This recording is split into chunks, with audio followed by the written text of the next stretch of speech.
I hope you all are doing great this Vesak. And here we are again for the Monday evening session. Thank you for joining, and let's start with the chanting.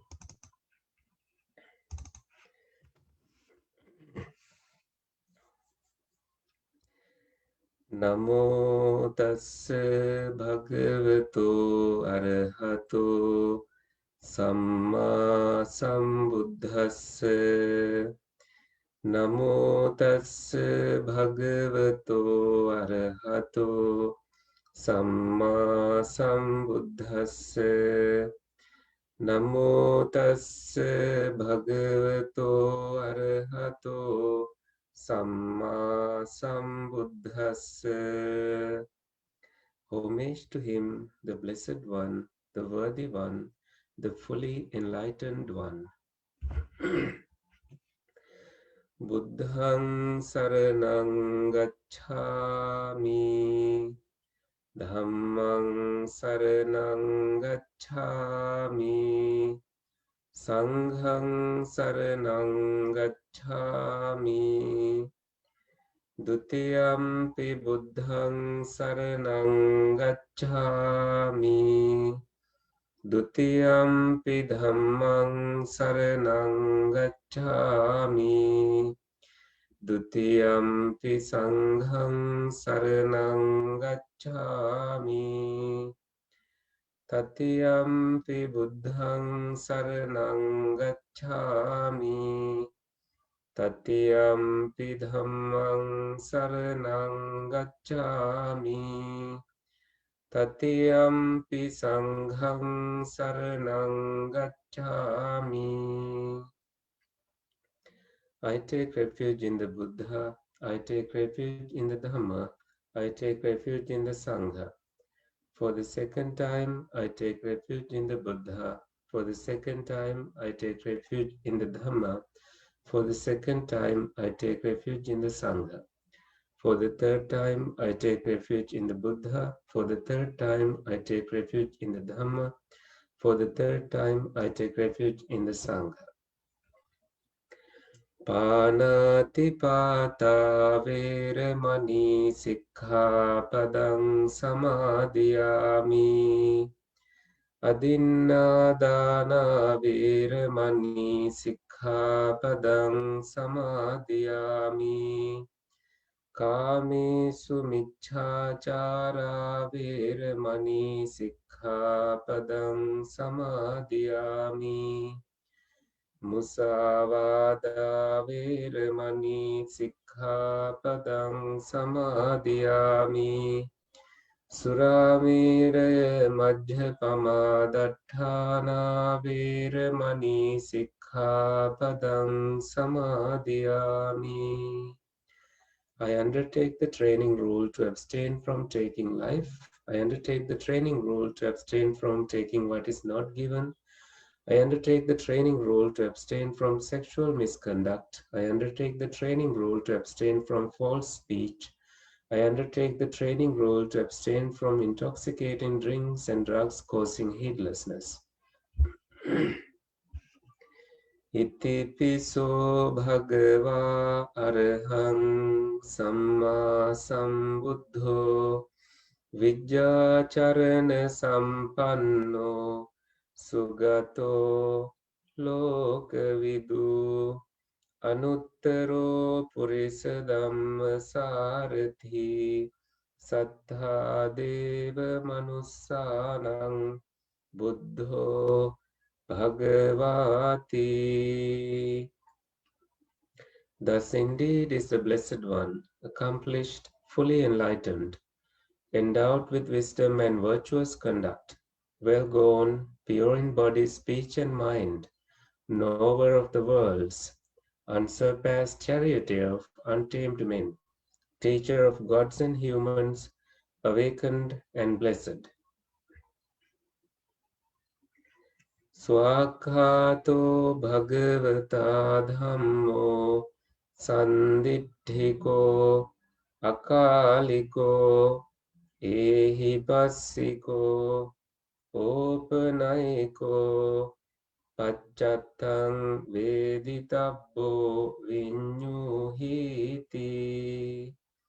Well expounded is the Dhamma by the Exalted One, expressible in the here and now, timeless, encouraging investigation, leading upwards towards full liberation, to be realized individually by the wise. Supatipanno bhagavato savaka sangho. Ujjupatipanno bhagavato savaka sangho. Nyayapatipanno bhagavato savaka sangho. Samichi patipanno bhagavato savaka sangho. Yadidan chattari purisa yugani attha purisa puggala esa bhagavato savaka sangho ahuneyo pahuneyo dakhineyo anjali karaniyo Anuttarang punyakhitam lokasati. Of practicing the right way are the disciples of the Buddha. Of practicing the straight way are the disciples of the Buddha. Of practicing the true way to Nibbana are the disciples of the Buddha. Of practicing the proper way are the disciples of the Buddha. That is, the 4 pairs and 8 kinds of noble beings, the disciples of the Buddha, worthy of receiving 4 requisites, worthy to receive hospitality from all quarters, worthy of offerings given out of faith, worthy of reverential salutation, unsurpassed field of merit for the world.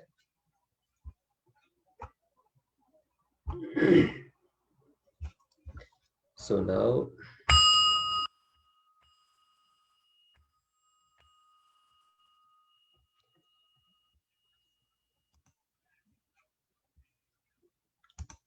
let's do the meditation.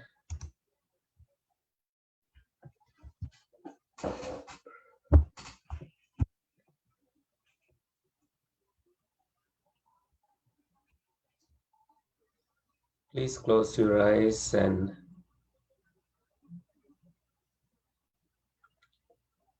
begin relaxing your body with deep inhaling and exhaling.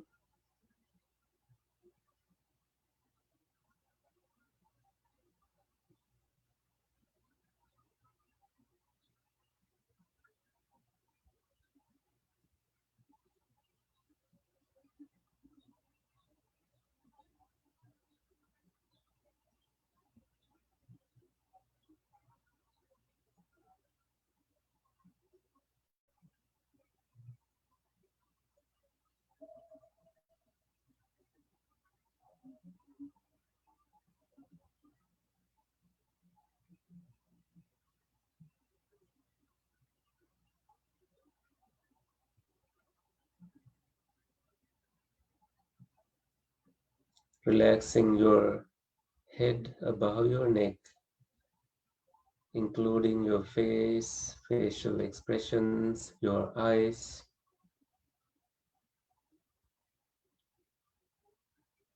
Relaxing all the muscles so you feel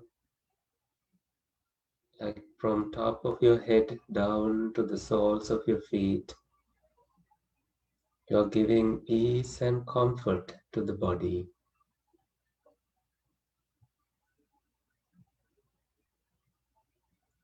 Breathe in and relax your shoulders.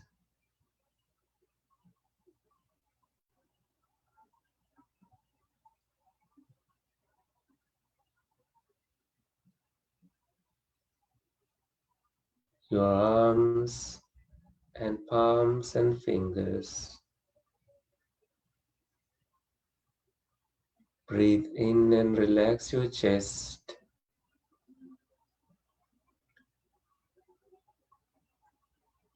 Breathe in again and relax your stomach.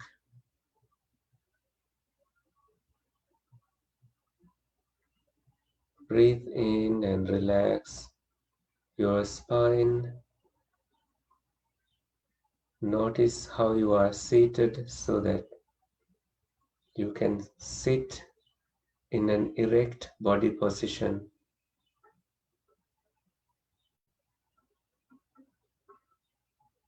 Breathe in and relax your sitting bones.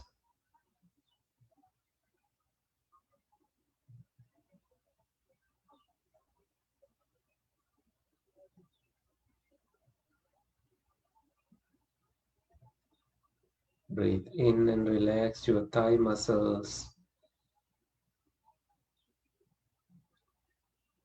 Breathe in and relax your knees.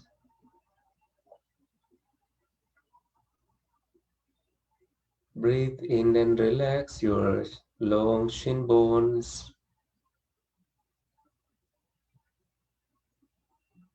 Breathe in and relax the soles of your feet.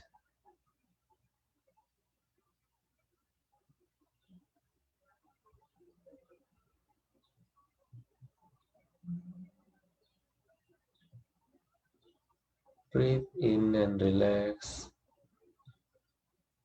all your body.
Mindfully you breathe in.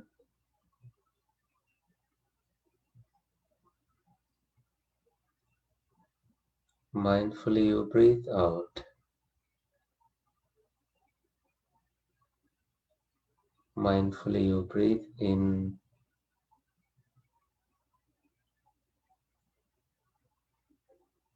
Mindfully you breathe out.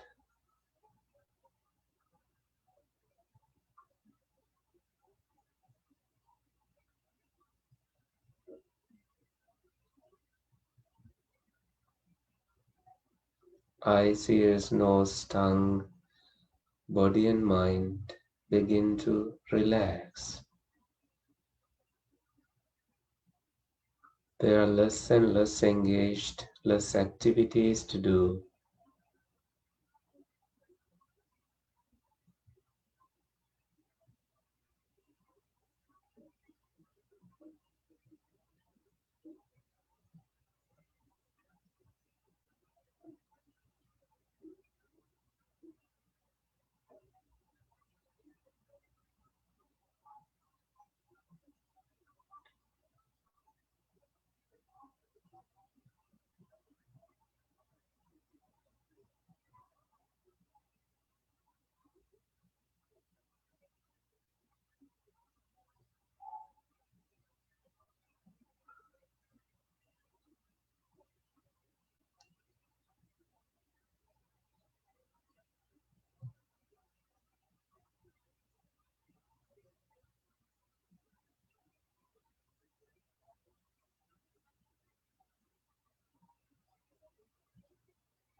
Notice your long breaths and short breaths, and you apply mindfulness to each and every inhaling or exhaling.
Now simply moving from body to breath only.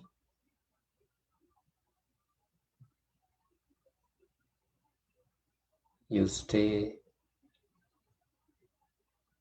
letting go of the body, you stay with the breath.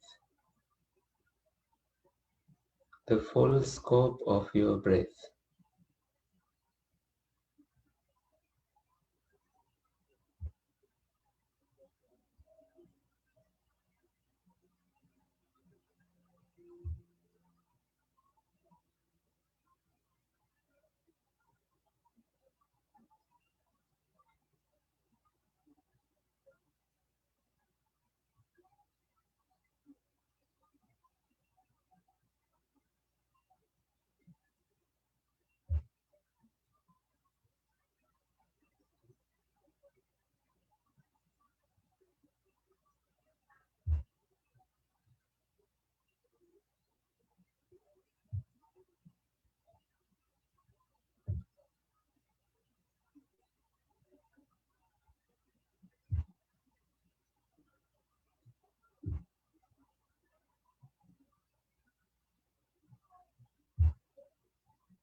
What falls in your mind inclines your mind to the body. Whatever is strongly present, you can begin noticing them. The factors that makes your mind dull,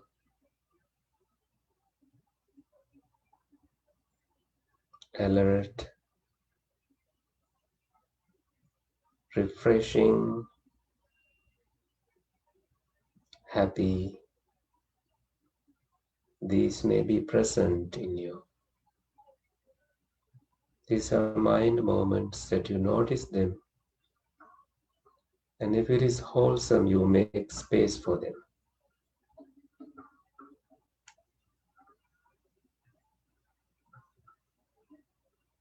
If it is kusala, you cultivate it.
If mind keeps coming back to your breath, which is wonderful, and you stay present with it, gently softening and letting go of your breath, embracing emptiness,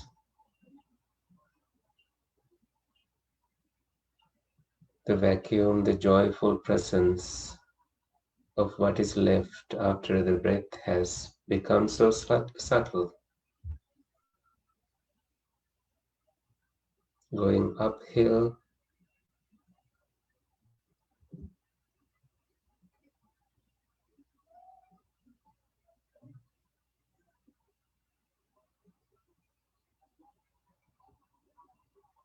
connecting with the light that is present everywhere, becoming the light.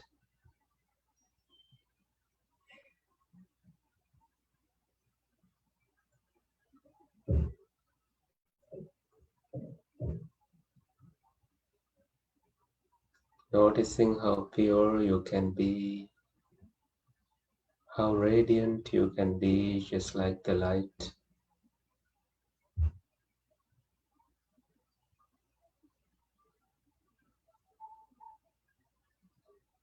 How you can bring this mind to its fullest potential, like the full moon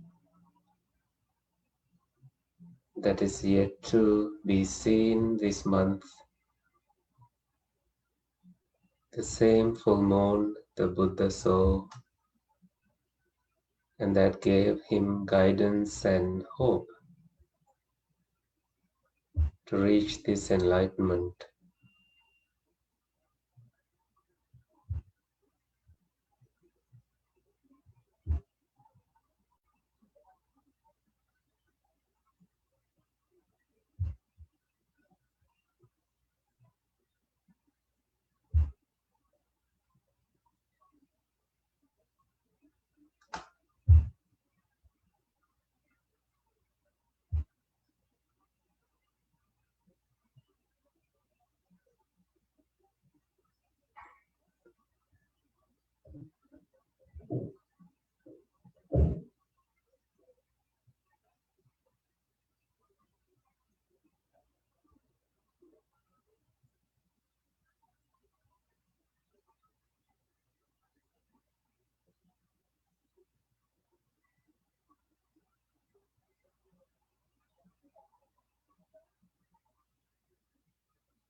May this meditation guide you from darkness to light of wisdom,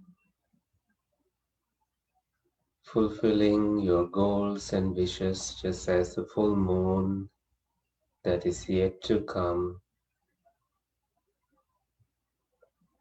on 26th of this month.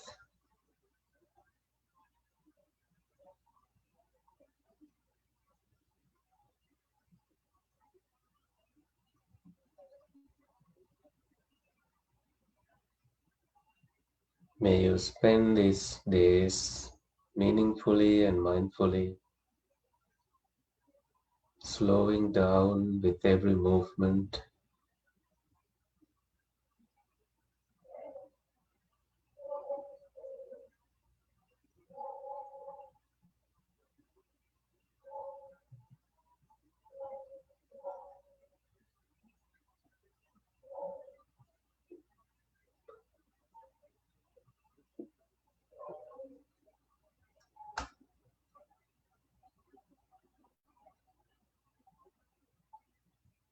being beneficial to yourself and to all beings.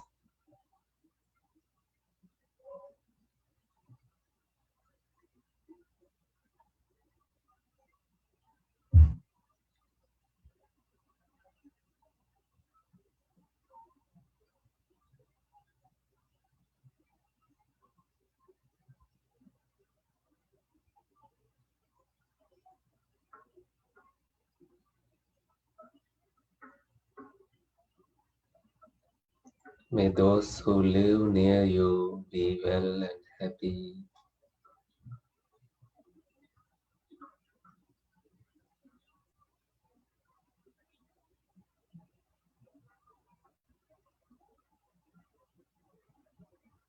May those who live in your area be well and happy.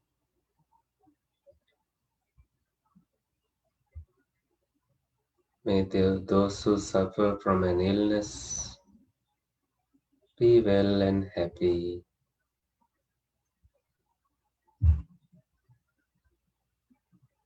May those who are going through diagnosis, procedures, treatment be well and happy.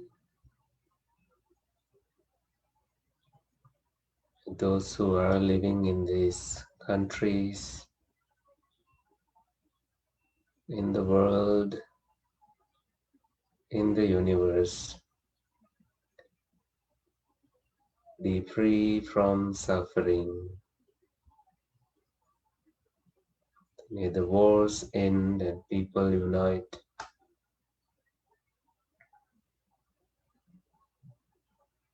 Good health prevail and long life prevail. Prosperity prevail. Good teachings, sadharma prevail.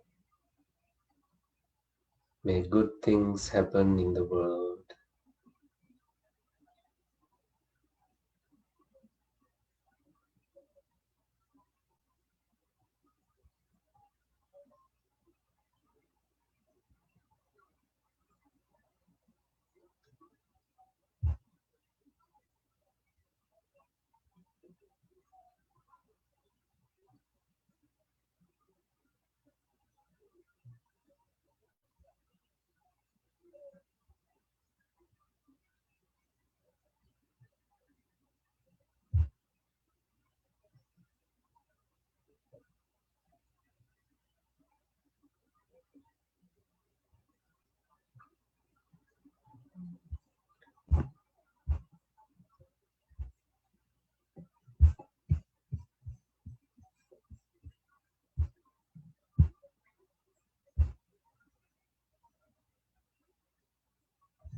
This is what should be done by one who is skilled in goodness and who knows the path of peace. Let them be able and upright, straightforward and gentle in speech, humble and not conceited, contented and easily satisfied, unburdened with duties and frugal in their ways, peaceful and calm and wise and skillful, not proud or demanding in nature. Let them not do the slightest thing that the wise would later reprove, wishing in gladness and in safety. May all beings be at ease. Whatever living beings there may be, whether they are weak or strong, omitting none, the great or the mighty, medium, short or small, the seen and the unseen, those living near and far away, those born and to be born, may all beings be at ease. Let none deceive another or despise any being in any state. Let none through anger or ill will wish harm upon another. Even as a mother protects with her life her child, her only child, so with a boundless heart should one cherish all living beings, radiating kindness over the entire world, spreading upwards to the skies and downwards to the depths, outwards and unbounded, freed from hatred and ill will, whether standing or walking, seated or lying down, free from drowsiness. One should sustain this recollection. This is said to be the sublime abiding, by not holding to fixed views, the pure-hearted one, having clarity of vision, being freed from all sense desires, is not born again into this world. Sadhu, sadhu, sadhu.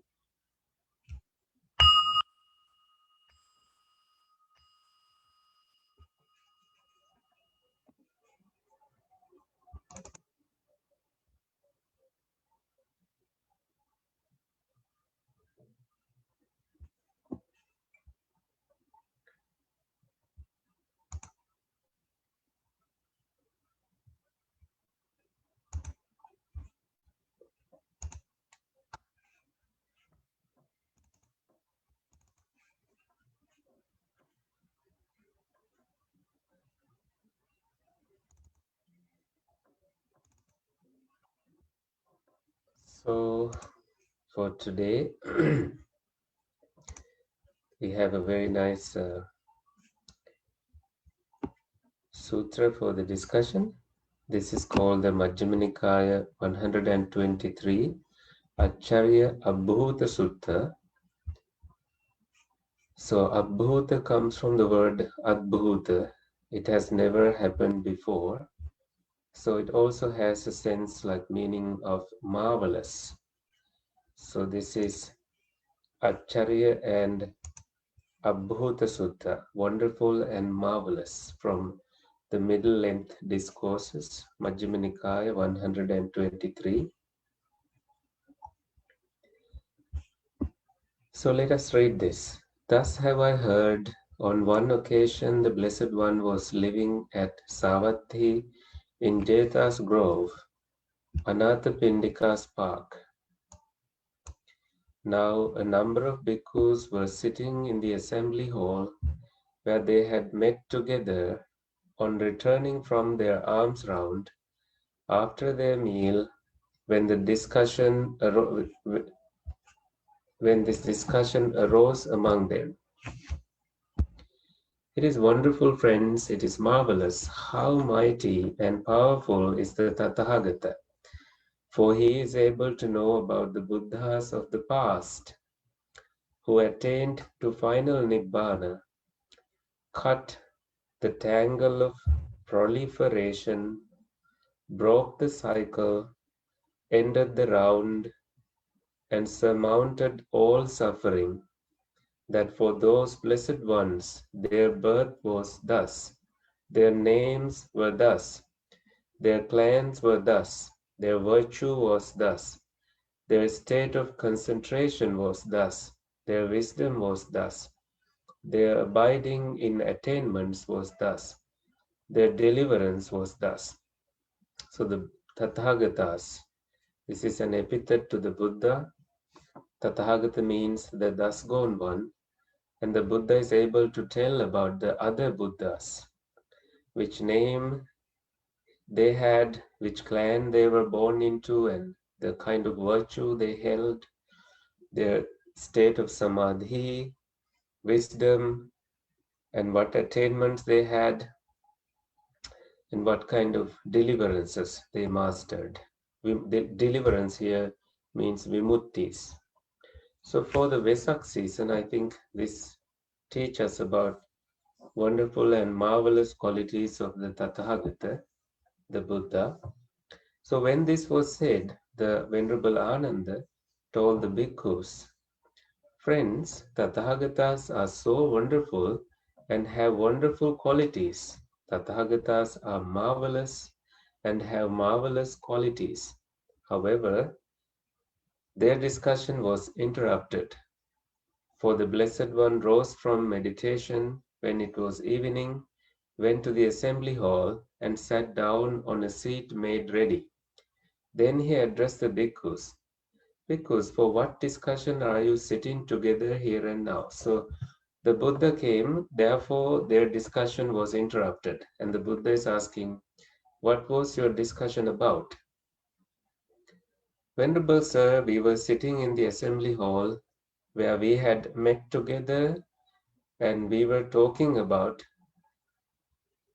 Tathagatas are wonderful and have wonderful qualities and so and so forth. This was the discussion. Then the Blessed One addressed Venerable Ananda and said this, that being so, Ananda, explain more fully the Tathagata's wonderful and marvelous qualities. So this suggests that the Buddha has already told the qualities to Venerable Ananda. So it is Venerable Ananda who is going to present the qualities to the assembly of monks. So then Venerable Ananda, the attendant of the Buddha, says, I heard and learned this, Venerable Sir, from the Blessed One's own lips. Mindful and fully aware, Ananda, the Bodhisattva, appeared in the Tusita heaven. Tusita heaven is the heaven of joyful gods. That mindful and fully aware, the Bodhisattva appeared in the Tusita heaven. This I remembered as a wonderful and marvelous quality of the Blessed One. I heard and learned this from the Blessed One's own lips. Mindful and fully aware, the Bodhisattva remained in the Tusita heaven. Then I heard for the whole of his lifespan, the Bodhisattva remained in the Tusita heaven. He did not appear and reappear. As a Bodhisattva, he stayed, after being born in Tusita heaven, he stayed there for the whole time of Tusita. There is a heavenly period uh, when you are born in Tusita heaven, and he remained throughout the entire period. Mindful and fully aware, the Bodhisattva passed away from the Tusita heaven and descended into his mother's womb. When the Bodhisattva passed away from the Tusita heaven and descended into his mother's womb, then a great, immeasurable light, surpassing the splendor of the gods, appeared in the world with its gods, its maras, and its brahmas, in this generation with its recluses and Brahmins, with its princes and its people. And even in those abysmal world interspaces of vacancy, gloom, and utter darkness, where the moon and the sun, mighty and wonderful as they are, cannot make their light prevail, there too a great immeasurable light surpassing the splendor of the gods appeared, and the beings born there perceived each other by that light. So other beings indeed have appeared here, and this 10,000-fold world system shook and quaked and trembled, and there too a great immeasurable light surpassing the splendor of the gods appeared.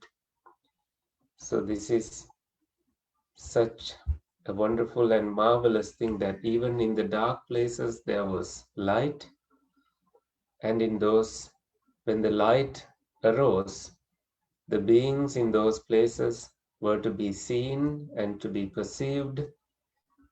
So that is that marvelous quality in the 10,000-fold world system. When the Bodhisattva had descended into his mother's womb, four young deities came to guard him at the four quarters so that no humans or no non-humans or anyone at all could harm the Bodhisattva's mother. So there was protection all the time. When the Bodhisattva had descended into his mother's womb, she became intrinsically virtuous, refraining from killing living beings, from taking what is not given, from misconduct in sensual pleasures, from false speech, from the wines, liquor, and intoxicants, which are the basis of negligence. So she remained virtuous. She kept her sila going in respect to her five precepts. And then when the Bodhisattva had descended into his mother's womb, no sensual thought arose in her concerning men, and she was inaccessible to any man having a lustful mind. So she kept her mind free of lust, and she was not accessible to any man. This was a wonderful and marvelous quality as presented in the sutta. When the Bodhisattva had descended into his mother's womb, she obtained the five cords of sensual pleasure and furnished and endowed with them. She enjoyed herself with them. She had a lot of good care. I would take it that way. So seeing, hearing, like all the entertainments she had, but she did not break her precepts. When the Bodhisattva had descended into his mother's womb, no kind of affliction arose in her. She did not get ill. She was blissful and free from bodily fatigue. She saw the Bodhisattva within her womb with all his limbs, lacking no faculty. So she saw that her son had everything, all the limbs, nothing was lacking. And the similes, suppose a blue, yellow, red, white, or brown thread was strung through a fine beryl gem of purest water, eight-faceted, well cut, and a man with good sight were to take it in his hand and review it. This is a fine beryl gem of purest water, eight-faceted, well cut, and thought, though through it is strung a blue, yellow, red, white, or brown thread. So too, when the Bodhisattva had descended into his mother's womb, she saw the Bodhisattva within her womb with all his limbs, lacking no faculty. just like you take a gem and see the thread in it. And she was able to see it. She was able to see her fetus, the baby, with full faculties, full limbs. Then another marvelous quality. 7 days after the birth of the Bodhisattva, his mother died and reappeared in the Tusita heaven. Other women give birth after carrying the child in the womb for 9 or 10 months, but not so the Bodhisattva's mother. The Bodhisattva's mother gave birth to him after carrying him in her womb for exactly 10 months.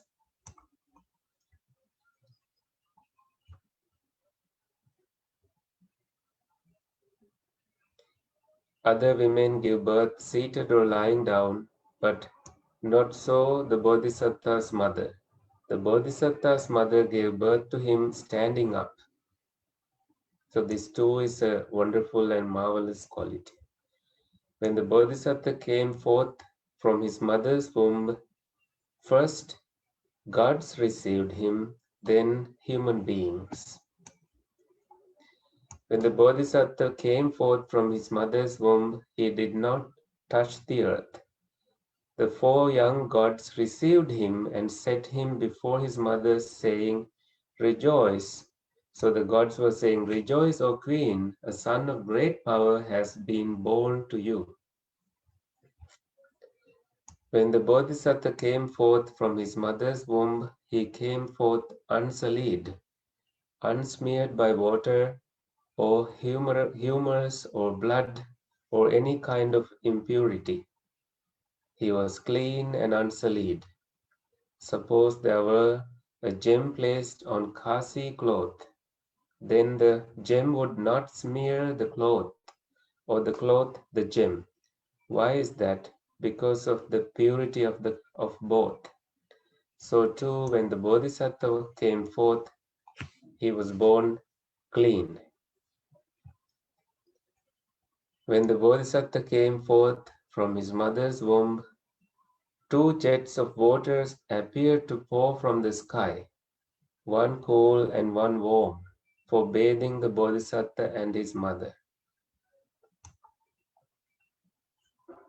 As soon as the Bodhisattva was born, he stood firmly with his feet on the ground. Then he took 7 steps facing north, and with a white parasol held over him like an umbrella, he surveyed each quarter and uttered the words of the leader of the herd. He said, "I am the highest in the world, Aggo Hamasmi Lokasa. I am the best in the world, Jetto Hamasmi Lokasa. I am the foremost in the world. I am the foremost in the Setto Hamasmi Lokasa. This is my last birth. I am Antima Jati. Now there is no renewal of being for me. Nattidani Punabhavu." This too I remember as a wonderful and marvelous quality of the Blessed One.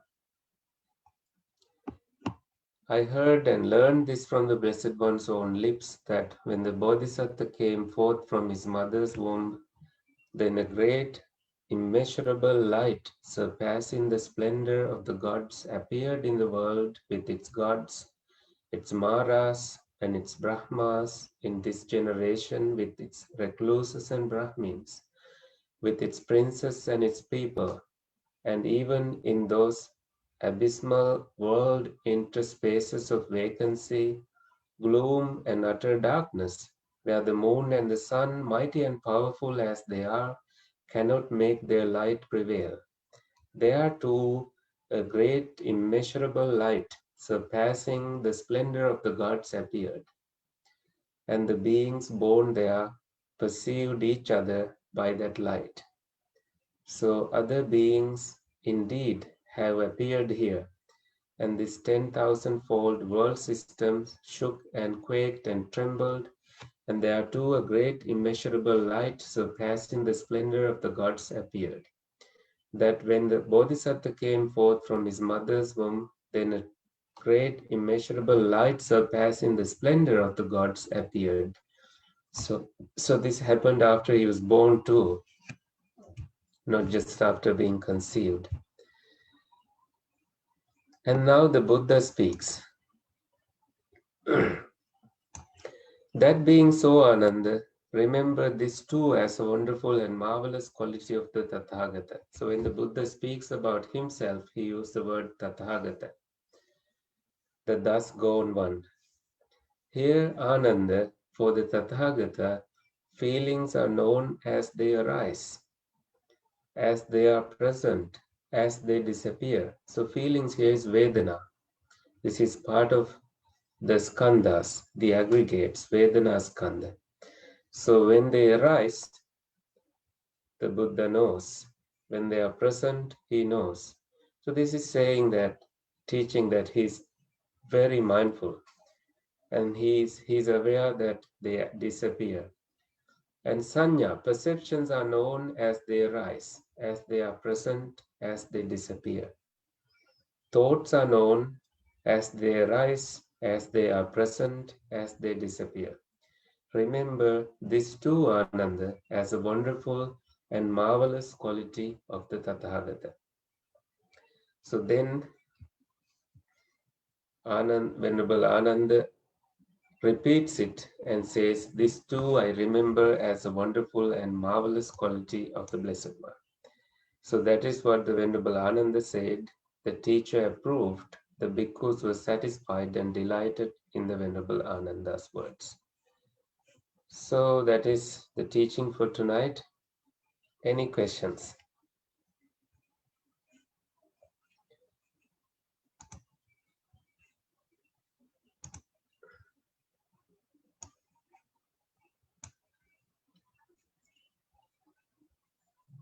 Any comments? Any questions? Anything?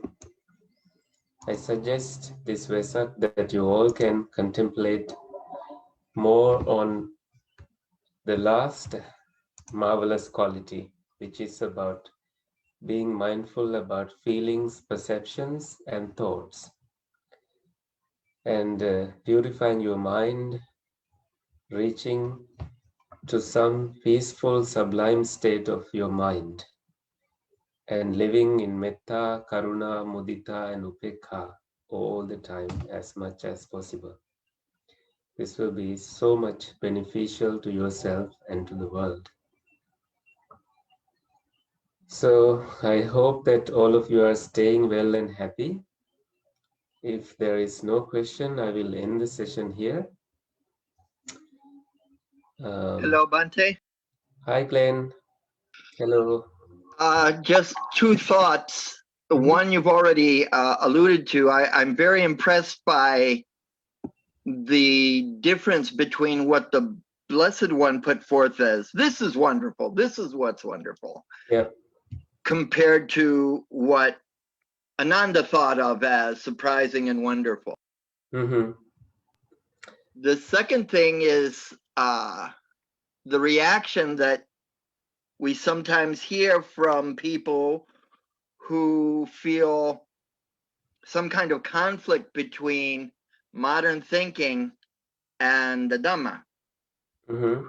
And what I note is that even for people who have trouble believing in stories like this, the Buddha never asks us to believe anything without putting it to the test and examining it for ourselves. But even if we can say we don't necessarily believe, we should also not say I disbelieve because I don't have any evidence the other way either. Mm-hmm.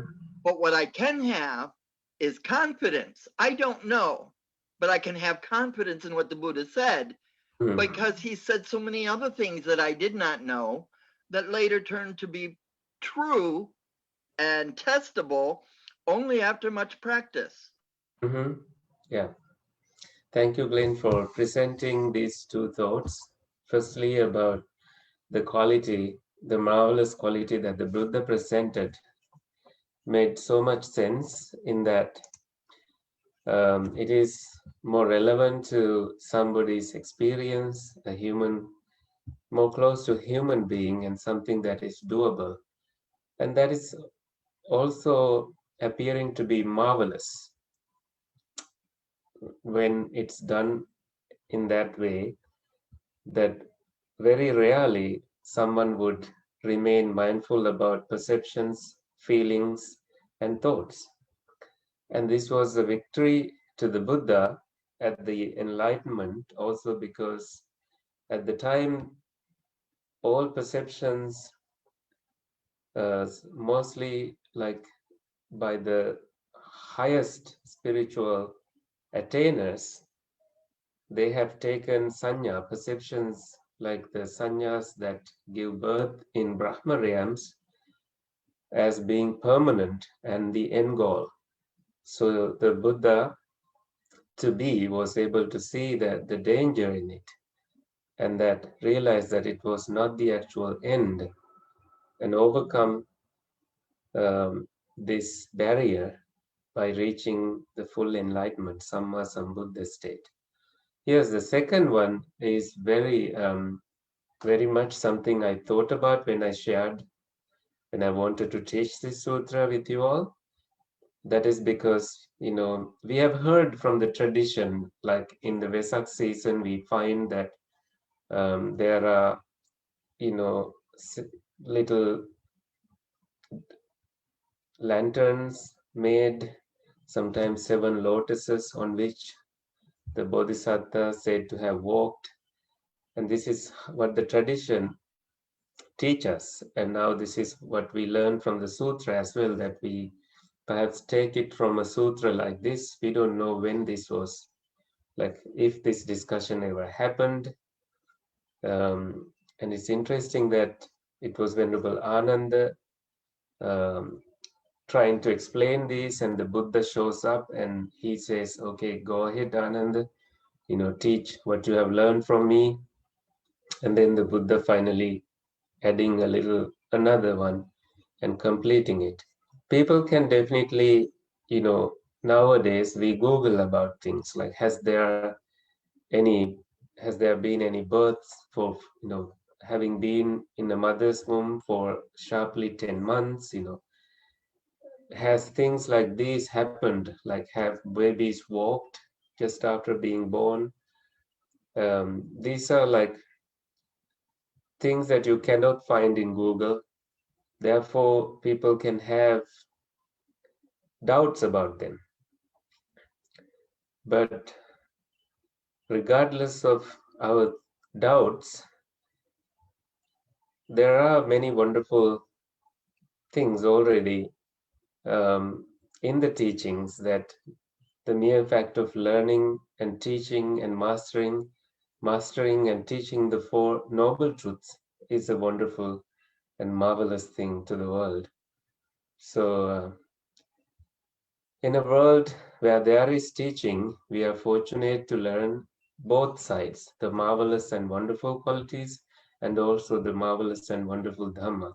Therefore, we are very, very fortunate, and we can continue striving and attaining what we teach, what we learn, and what we can achieve this Vesak. Anybody else?